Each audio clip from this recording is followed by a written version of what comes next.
1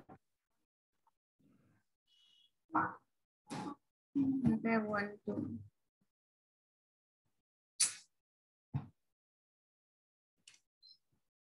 नमस्कार विद्यार्थी मित्रांनो, ग्लोबल ऑनलाईन क्लासमध्ये तुम्हा सर्वांचं स्वागत आहे। UGC नेट सेट 2022 विषय मराठी पेपर 2 यामध्ये आपण लोकसाहित्य यांचा सराव पेपर बघतो आहे। आणि त्याआधी नव्याने प्रवेश घेणाऱ्या विद्यार्थ्यांसाठी विशेष सूचना की UGC नेट सेट 2022 पेपर 2 मध्ये आम्ही भरपूर मॉक टेस्ट घेणार आहोत। संपूर्ण अभ्यासक्रमामध्ये तुम्हाला नोट्स मिळणार आहेत, व्हिडिओ लेक्चर्स सुद्धा मिळणार आहेत। सरावासाठी वस्तुनिष्ठ प्रश्न म्हणजे MCQ, PYQ PDF plus paper 1 म्हणजे मागील वर्षाच्या पेपरचे निराकरण सुद्धा करण्यात येणार आहे। तसंच नव्याने प्रवेश घेणाऱ्या विद्यार्थ्यांसाठी प्रवेश फी 6,999 आहे। त्यामध्ये पेपर 1 आणि पेपर 2 या दोन्ही अभ्यासक्रमांचा समावेश असणार आहे। जर तुम्हाला संपर्क साधायचा असेल तर 8179138413 या व्हॉट्सअपवर संपर्क साधू शकता किंवा ग्लोबल ऑनलाईन मराठी हा ऍप डाउनलोड करून अधिक माहिती मिळवू शकता।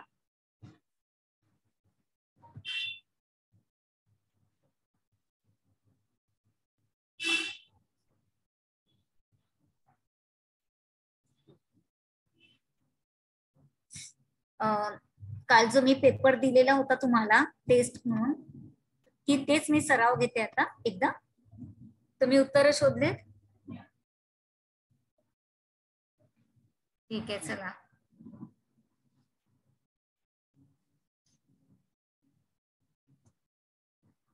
दिलेल्या पर्यायापैकी फोल्कलोर ही संज्ञा 1886 साली कोणी वापरली? William John Thoms, Francis Bruce, John Aubrey, John Rant. कोणी वापरली ही संज्ञा सांगू शकाल? John Brand. काय? जॉन ब्रंड नाही, विल्यम जॉन थॉम्स हे आहे, विल्यम जॉन थॉम्स। ठीक आहे। लोकसाहित्य म्हणजे मीच, म्हणी, लोकगीते अशा प्रकारे भाषेच्या माध्यमातून अभिव्यक्त होणारे पारंपरिक कलात्मक आविष्कार होय, अशी व्याख्या कोणी केली? मारियस बार्डो, जॉन एम्ब्रे, बॉस्काम आणि स्पिनोझा।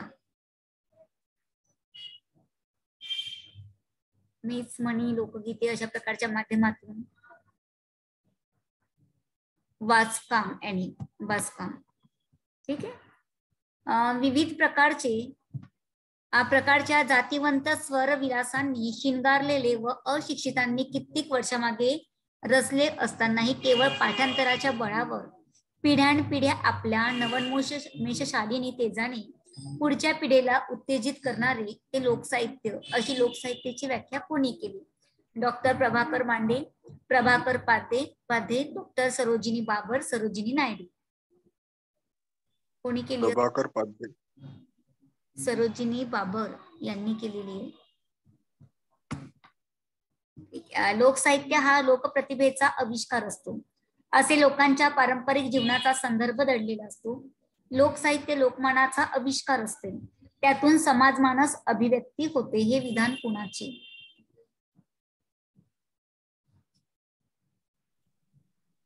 सरोजिनी नायडू। आता आहे डॉक्टर प्रभाकर मांडे। थोडस या व्याख्या वगैरे तुमच्या लोकसाहित्याच्या याच्यात आहे, थोड्याशा वाचून ठेवायच्या। मराठीतील लोकसाहित्याचे गाढे अभ्यासक डॅश यांनी लोकसंस्कृती अशी संज्ञा फोल्कलोर या इंग्रजी संज्ञेसाठी वापरली। मधुकर वाकोडे, प्रभाकर पाध्ये, दत्तो वामन पोद्दार, राची ढेरे। मराठीतील लोकसाहित्याचे गाढे अभ्यासक कोण आहे? राची ढेरे यांनी लोकसंस्कृती अशी संज्ञा फोल्कलोर या इंग्रजी संज्ञेसाठी वापरली आहे। आता फोल्कलोर या इंग्रजी संज्ञेसाठी मराठी पर्यायी संज्ञा कोणती वापरली जाते? लोकवाङ्मय, लोकसंस्कृती, लोकविद्या, वरीलपैकी सर्व। लोकसंस्कृती। फोल्कलोर साठी तिन्ही पण संज्ञा वापरली जाते। लोकवाङ्मय पण म्हटलं जातं, लोकविद्या पण म्हटलं जातं त्याला, आणि लोकसंस्कृती पण म्हटलं जातं। हे तिन्ही पण ज्या संज्ञा आहे ना, या फोल्कलोर साठी मराठीत वापरल्या जातात। तर यात हे याचं वरीलपैकी सर्व तिन्ही पण। ठीक आहे। मुंबई राज्य शासनाने 1956 साली प्रसिद्ध केलेल्या या पुस्तकाच्या प्रस्तावनेत फोल्कलोर, मराठी लोकसाहित्य ही पारिभाषिक संज्ञा वापरली. महाराष्ट्र लोकसाहित्यमाला, महाराष्ट्र लोकसंस्कृतीमाला, महाराष्ट्र लोकवाङ्मयमाला वरीलपैकी कोणतेही नाही.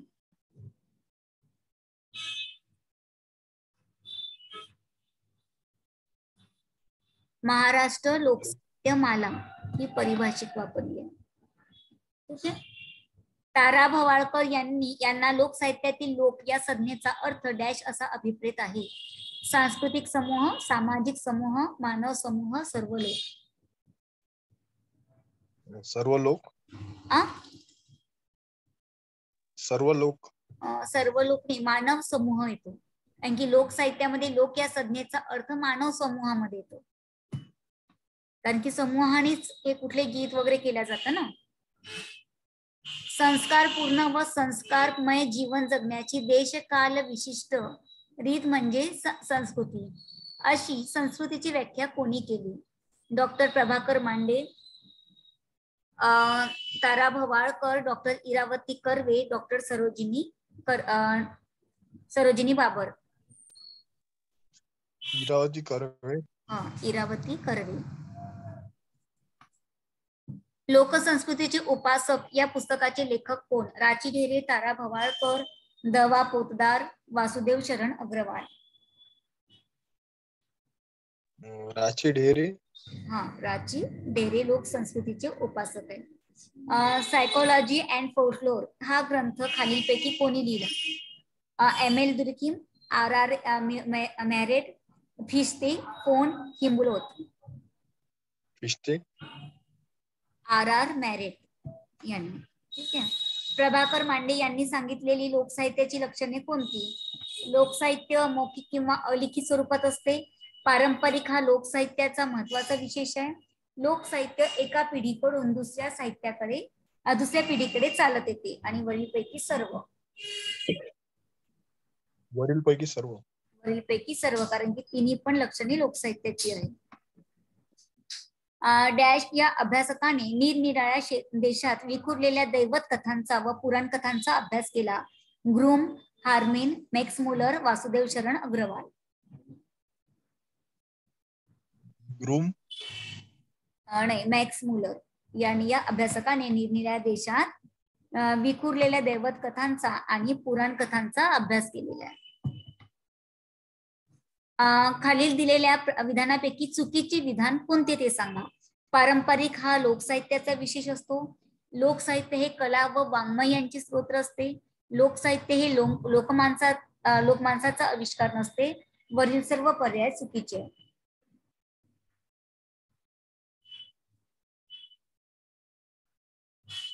काय असते? पारंपरिक लोकसाहित्याचा विशेष असतो. लोकसाहित्यामध्ये पारंपरिकता असते. लोकसाहित्यामध्ये कला आणि वाङ्मय यांची स्रोत असते. ठीक आहे.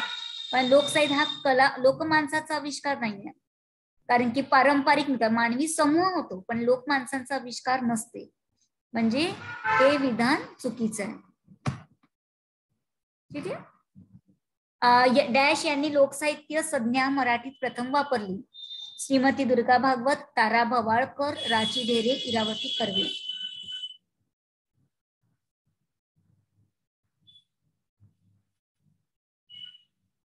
दुर्गा भागवत.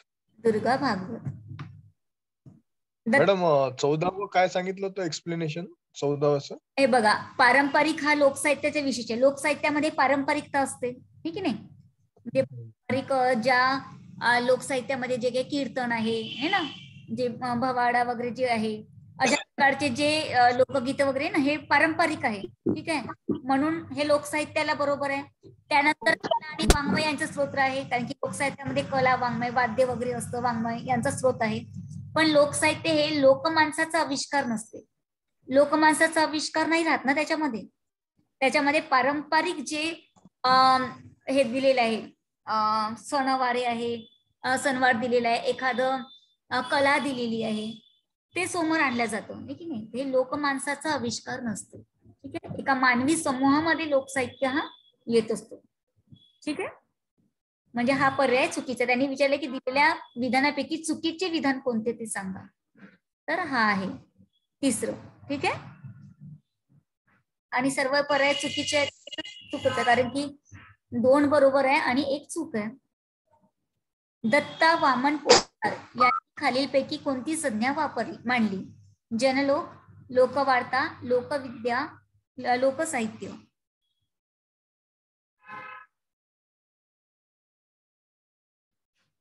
दत्ता वामन पोतदार यांनी कोणती संज्ञा वापरली? लोकविद्या. लोक हा शब्द नेहमी कोणत्या वचनात वापरला जातो? एकवचन, बहुवचन, दोन्ही वचनात, वरीलपैकी कोणतेही नाही.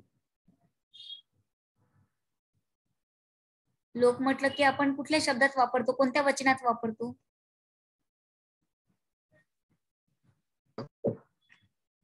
बहुवचन. कारण की एक लोक म्हणत नाही आपण, लोक जमले असं म्हणतो ना आपण, म्हणजे बहुवचनात, एकापेक्षा जास्त लोक जमले म्हणजे बहुवचनात. एक जर फक्त माणूस म्हटलं असतं तर मग स्क्रीन दिसत नाही मॅडम. काय? स्क्रीन दिसत नाही म्हटलं. तुम्हाला दिसत नाही का स्क्रीन? हो. म्हणजे ब्लर दिसते की दिसत नाहीये? म्हणजे राऊंड होत आहे म्हणजे मला तर पूर्ण क्लिअर दिसते ती. तर एक मिनिट.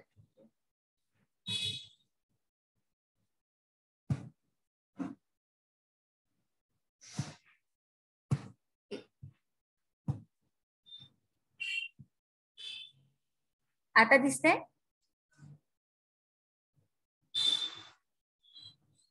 स्क्रीन दिसते का आता? हॅलो, माझा आवाज येतोय का? हॅलो,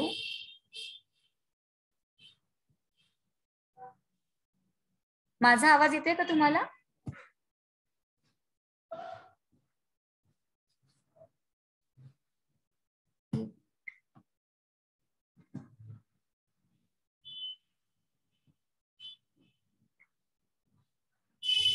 तुम्हाला माझा आवाज दिसतोय का, येतोय का?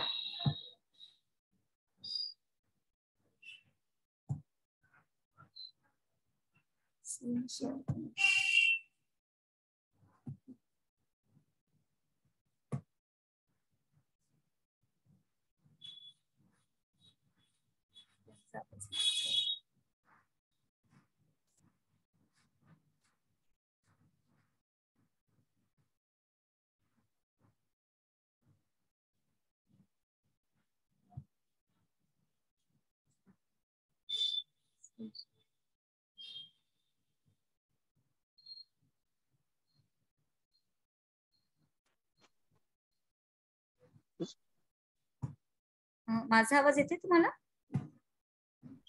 आवाज येतोय मॅडम. आता दिसत आहे स्क्रीन. आता दिसत आहे? ठीक आहे. हो. हे कळलं ना? लोक हा शब्द नेहमी कोणत्या वचनात वापरला जातो? तर बहुवचनात. ठीक आहे. पुढील विधाने वाचून पर्यायामधील योग्य उत्तर निवडा. लोकसाहित्य मौखिक किंवा अलिखित स्वरूपात असते. लोकसाहित्याची भाषा ही प्रमाण भाषा असते. फक्त विधान 1 बरोबर आहे, फक्त विधान 2 बरोबर आहे, दोन्ही विधान बरोबर आहे आणि दोन्ही विधान चुकीचे आहे. बरोबर आहे दोन्ही. नाही, लोकसाहित्यामध्ये प्रमाण भाषा वापरत नाही ना आपण. लोकसाहित्यामध्ये प्रमाण भाषाचा वापर करत नाही आपण, हे की नाही? लिखित आणि मौखिक स्वरूपात असते, मौखिक आणि अलिखित स्वरूपात असते लोकसाहित्य. पण आपण लोकसाहित्यासाठी प्रमाण भाषा वापरत नाही. ही जी बोली असते आपण ती लोकसाहित्यामध्ये भाषा वापरत असतो. ठीक आहे. म्हणजे विधान 1 बरोबर आहे. प्रत्येकातली संस्कृती, प्रत्येकातल्या भाषा बोली वेगवेगळ्या असतात, त्यानुसार ते लोकसाहित्य असतं, की नाही? तर त्यामुळे त्याची प्रमाण भाषा आपण वापरत नाही. डॅश यांनी लोककथा व लोकगीत हे सर्व प्रथम वापरले. डॉक्टर प्रभाकर मांडे, विका रजवाडे, राची ढेरे, दुर्गा भागवत. राजवाडे मॅडम. विका राजवाडे. जातक कथा या खालीलपैकी कोणत्या परंपरेतील आहे? जैन परंपरा, हिंदू परंपरा, इराणी परंपरा, बौद्ध परंपरा. हिंदू. नाही, जात हिंदू परंपरा. परंपरा आहे. हिंदू परंपरेमध्ये नाहीये, जातक कथा ही बौद्ध परंपरेमध्ये. भारतीय लोकसंस्कृतीच्या अभ्यासाचा प्रारंभ करणाऱ्या एशियाटिक सोसायटीची स्थापना कलकत्ता येथे कधी झाली? 1857, 1784, 1885, 1874. 1874. 1784. 1956 साली महाराष्ट्रात स्थापन झालेल्या लोकसाहित्य समितीचे पहिले अध्यक्ष कोण होते? ची. ग. कर्वे, प्रभाकर मांडे, दुर्गा भागवत, राजाराम भागवत. कर्वे असेल मॅडम. ची. ग. कर्वे यांनी लोकसाहित्य समितीचे हे पहिले अध्यक्ष आहेत. लोकसाहित्य हे मौखिक असते आणि त्याचा कर्ता डॅश असतो. गुप्त, अदृश्य, अज्ञात, अपरिचित.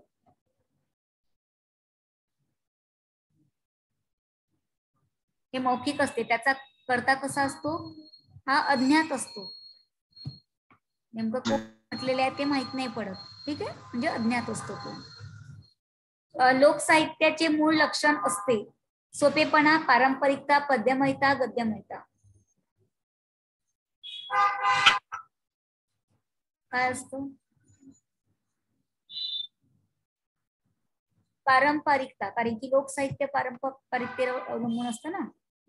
लोकसाहित्याचे मूळ लक्षण काय आहे? पारंपरिक.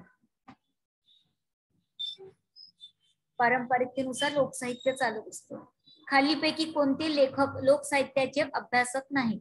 डॉक्टर प्रभाकर मांडे, भालचंद्र नेमाडे, दुर्गा भागवत, राची ढेरे. हे सहज ओळखता येते. लोकसाहित्याचे अभ्यासक नाहीत आहे. प्रभाकर मांडे आहे लोकसाहित्याचे अभ्यासक, राची ढेरे आहे, दुर्गा भागवत आहे, पण भालचंद्र नेमाडे आहेत का? नाही आहे. ठीक आहे. लोकसाहित्य हे कशाचा आविष्कार असते? लोक चळवळी, लोकमानसाचा, भूगोलाचा, इतिहासाचा.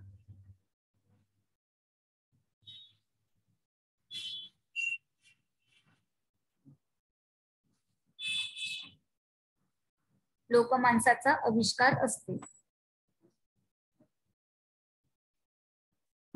याच्यातच दोन दिलेले आहे तुम्हाला.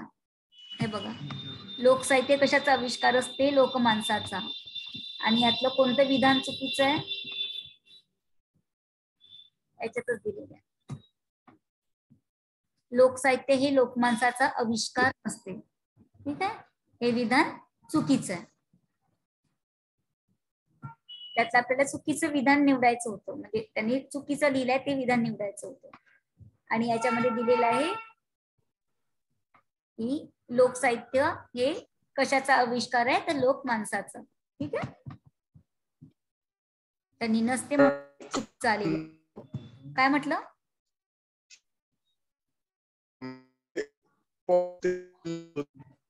तुमचा आवाज मला येतच नाहीये, म्हणजे पूर्ण अडकत येते, ब्रेक होते पूर्ण आवाज.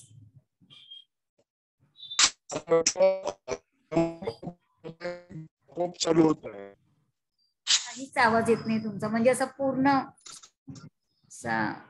ब्रेकच होते आवाज. तुम्ही जेव्हा उत्तर सांगता तेव्हा येतं, पण असं जास्त बोलायच्या वेळेस ते येतच नाही.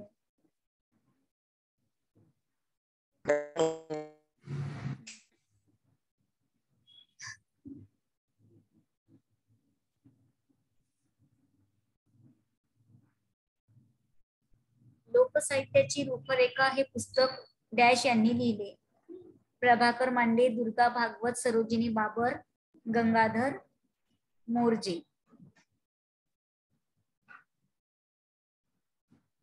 दुर्गा भागवत. आता येतोय आवाज? हो मॅडम, आता येत आहे. आता स्क्रीन पण दिसतंय. लोकसाहित्य, तुमचा आवाज मला बरोबर नव्हता येत मगाशी. लोकसाहित्य हे पुस्तक कोणी लिहिले? दुर्गा भागवत, प्रभाकर मांडे, सरोजिनी बाबर, गंगाधर मोर्जी.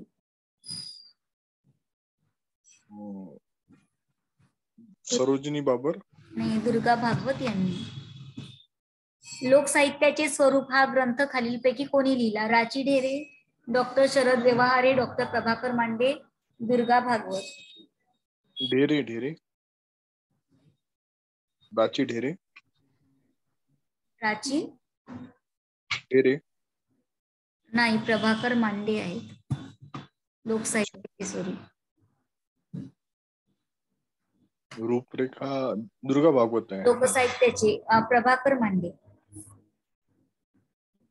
हेतू गर्भता हा लोकसाहित्याच्या अंगाचा शोध कोणत्या अभ्यास पद्धतीनुसार घेतला जातो? रचनानुसारी अभ्यास पद्धती, कार्यान्वयी संप्रदाय, भ्रांत कल्पनावादी, उपयोगी.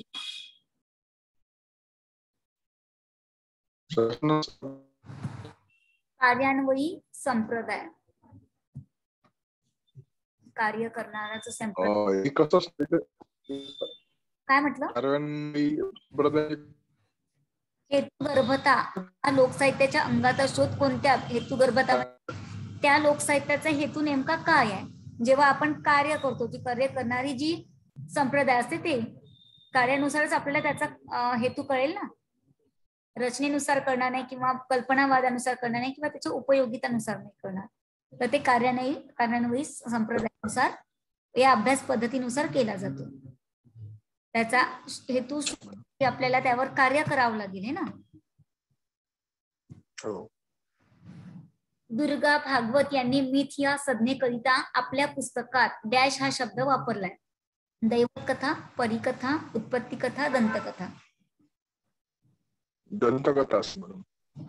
दैवत कथा, मिथ साठी त्यांनी दैवत कथा वापरलाय दुर्गा भागवत यांनी.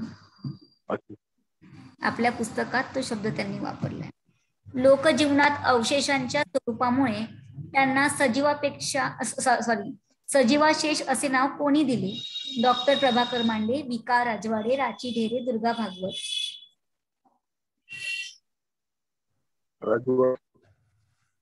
सजीवाशेष असे नाव दुर्गा भागवत यांनी दिले. लोकसाहित्याची रूपरेखा या पुस्तकात दुर्गा भागवत यांनी लिजेंड या शब्दाला मराठी पर्याय डॅश हा शब्द वापरलाय. दंतकथा, परिकथा, उत्पत्ती कथा, दैवत कथा. दैवत कथा वापरला नाही, त्यांनी मिथला वापरलाय ना. आणि आता लिजेंड साठी कोणता वापरलाय? दंतकथा. लेजेंड म्हणजे दंतकथा वापरला आणि मिथसाठी दैवत कथा. इथले तीच दोन प्रश्न आहे बघा. दुर्गा भागवत यांनी मिथ या संज्ञेकरिता कथा वापरली, ठीक आहे. नंतर यांनी दुर्गा भागवत यांनी लिजेंड या शब्दाला मराठी पर्याय कोणता दिलेला? तर दैवत कथा असू शकणार नाही, कारण की इथे मिथ वापरलाय त्यांनी दैवत कथेसाठी, ठीक आहे. म्हणजे लिजेंड साठी दंतकथा वापरल्या, ठीक आहे. तिथल्या तिथे दोन प्रश्न. डॅश यांनी सूर्यकथा हे देवकथांचे आत्मतत्व मानले. जेम्स फेरेरे, टॉयलर, ह्युमरेस, Max Muller. Max Muller. Max Muller नाही. किती जुन्या याचे अभ्यास करणार आहे. काय म्हटलं? अभ्यास करणारे मॅक्स मुलरच होते ना. आता होतं. त्याच्यावरून म्हणलं मॅक्स मुलर सूर्यकथा हे दैवकथांचे आत्मतत्व मानले. सगळ्यांनी एक एक उत्तर केलेले आहे ना अभ्यास. सगळ्यांचे विचार वेगवेगळे. मानवशास्त्रीय अभ्यासातून संप्रदायाचा जन्म झाला. अवशेषवादी, दैववादी, भ्रांत कल्पनावादी, कार्यान्वयी.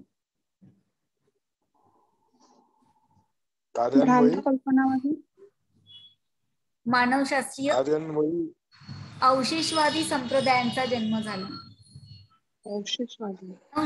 मानव वंशशास्त्रीय म्हटले.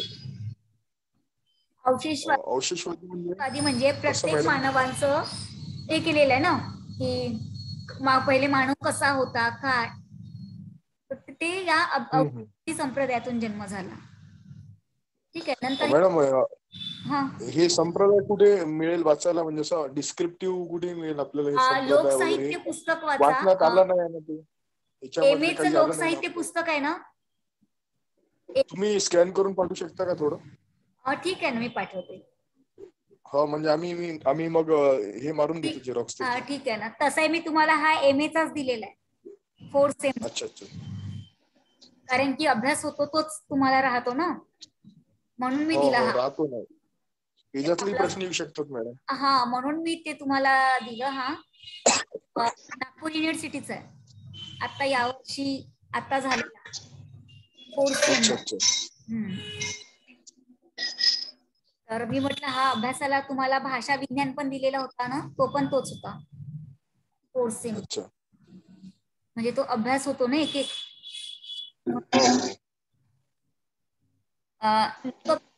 ठिकाणी जन्मून इतरत्र प्रसारित होतात हा सिद्धांत कोणत्या ग्रंथाच्या आधारे मांडला आहे? पंचतंत्र, हितोपदेश, वेताळ पंचविशी, लोकसाहित्य, मीमांसा.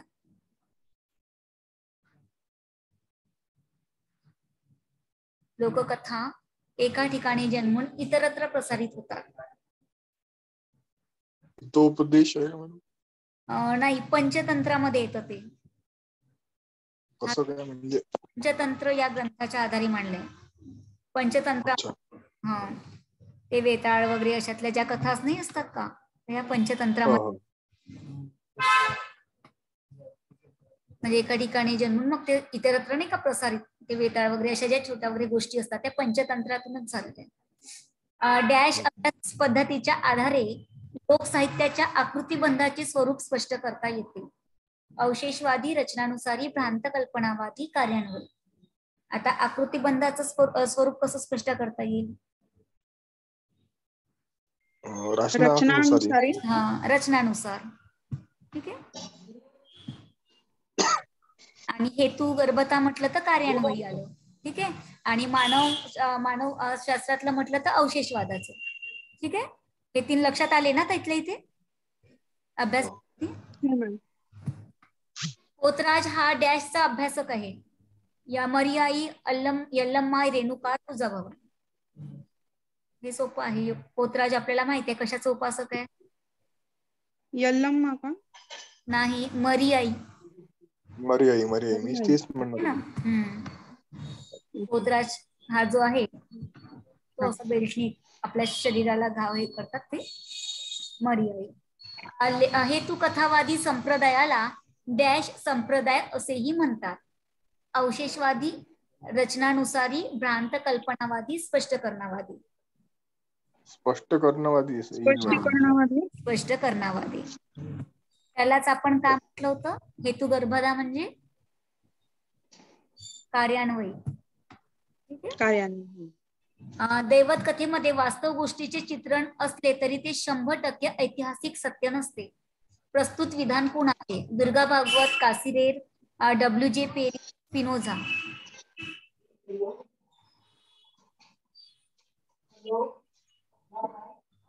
स्पिनोझा नाही, the mythology of Aryan nation कोणाचा ते सांगतात? टायलर ग्रीम बंधू, Max Muller madam. Sir George Cox. हा कथावादी संप्रदायाला डॅश संप्रदाय असे म्हणतात. डबल आलेला आहे.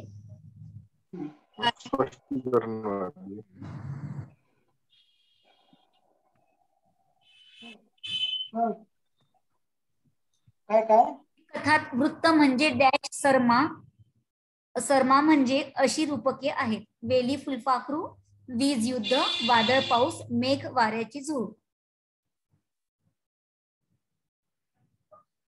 वैदिक कथामध्ये वादळ पाऊस नाही, मेघ म्हटलं जातं. वाऱ्याची झुळ असं रूपक वैदिक कथामध्ये वापरतो ना आपण. वेली फुलपाखरू, वीज युद्ध किंवा वादळ पाऊस असं म्हणत नाही आधीतल्या वैदिक कथामध्ये. तर आपण मेघ, ढग वगैरे म्हणतो आपण. वाऱ्याची झुळ, मेघ वाऱ्याची झुळ. लोकाभिमुख लेखकाचे साहित्य लोकजीवनातील परंपरांनी प्रभावित झाले असते. त्याच्यासाठी लोकसाहित्य हे संजीवक सामर्थ्य असते. त्यामुळे संपूर्ण लोकसाहित्याला लोकतत्व म्हणावे. हे विधान कोणाचे? डॉक्टर राची ढेरे, डॉक्टर प्रभाकर मांडे, डॉक्टर शरद व्यवहारे, दुर्गा भागवत.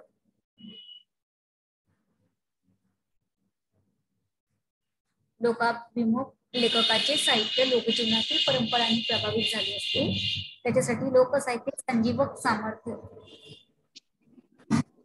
शरद व्यवहारे का मॅम? किंवा प्रभाकर मांडे? अच्छा, Ranchi dairy. Ranchi dairy. Screen 2 मिनिटं.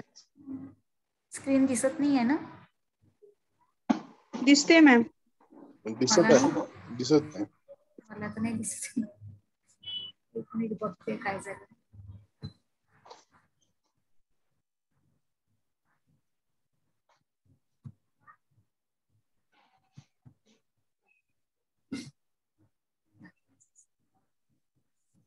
रांची ढेरे, ठीक आहे, हे आहे.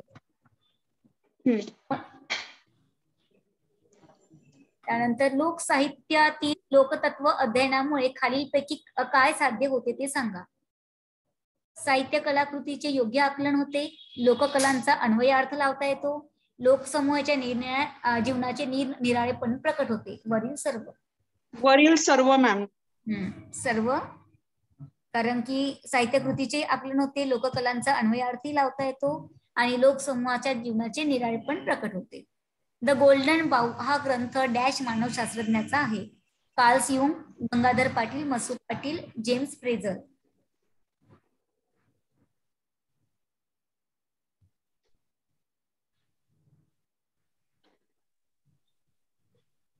कुणाचं आहे? गंगाधर पाटील नाही, जेम्स फ्रेझर यांचं आहे. मराठी लोककथा व लोकगीतांमधील चा आदिबंध उलगडून दाखवणारे लेखक कोण? विका राजवाडे. विका राजवाडे नाही, मसूद पाटील आहे. आदिबंधात्मक समीक्षा या पुस्तकाचे लेखक कोण? मसूद पाटील, मधुकर वाकोडे, गंगाधर पाटील, विका राजवाडे. आदिबंधात्मक म्हणजे काय होते? आदिबंधात्मक समीक्षा आहे ती एका म्हणजे असं ज्या समाजातल्या ज्या काही गोष्टी असतात ना त्या एका बंधात्मक याच्यामध्ये केलेल्या असतात, त्याला म्हणतात ती समीक्षा केली असते आदिबंधात्मक. सामाजिकच गोष्टी असतात तर त्या एका बंधनामध्ये म्हणजे कुठेतरी त्याला एक बंधन आहे अशासारखी ती समीक्षा केली असते. मसू पाटील. मसू पाटील आहे. मसू पाटील. इंग्रजीतील फेरी टेल या संज्ञेला मराठीत कोणता पर्याय वापरलाय? देवत कथा, परिकथा, उत्पत्ती कथा, दंतकथा. सोपं आहे. फेरी परिकथा. परिकथा. आदिबंधाचा आविष्कार कोणत्या प्रकारातून होतो? प्राककथा, लोककथा, पर्याय अ व ब वरीलपैकी नाही. प्राककथा आणि लोककथा काही सामाजिकतेलाच अनुसरून. प्राककथा काय मॅम? प्राककथा म्हणजे काय? प्राककथा म्हणजे जी लोककथा असते ना त्याचाच जो पुराणात म्हणजे एक आपण काय म्हटलं जातं त्याला इंग्लिश मध्ये ही प्राचीन कथा असं होतं का काही? प्राचीन की ऐतिहासिक कथा असं काहीतरी म्हटलं जातं त्याला. प्राककथा काल्पनिक कथा, सॉरी, प्राककथा या ऐतिहासिक काल्पनिक कथा होतात आणि म्हणजे ज्या पारंपरिक कथा काल्पनिक कथा म्हणतात त्याला प्राककथा. कुठे? हा, प्राककथा आणि लोककथा. काल्पनिक कथा आणि लोककथा. आदिबंधात्मक समीक्षा पद्धतीचे मूळ स्रोत डॅश आणि डॅश यांच्या लेखनात आहे. James Frazer, Carl Jung, Gangadhar Patil, Gangadhar Morje, doctor Raji Dhere, doctor Prabhakar मांडे. वरीलपैकी नाही.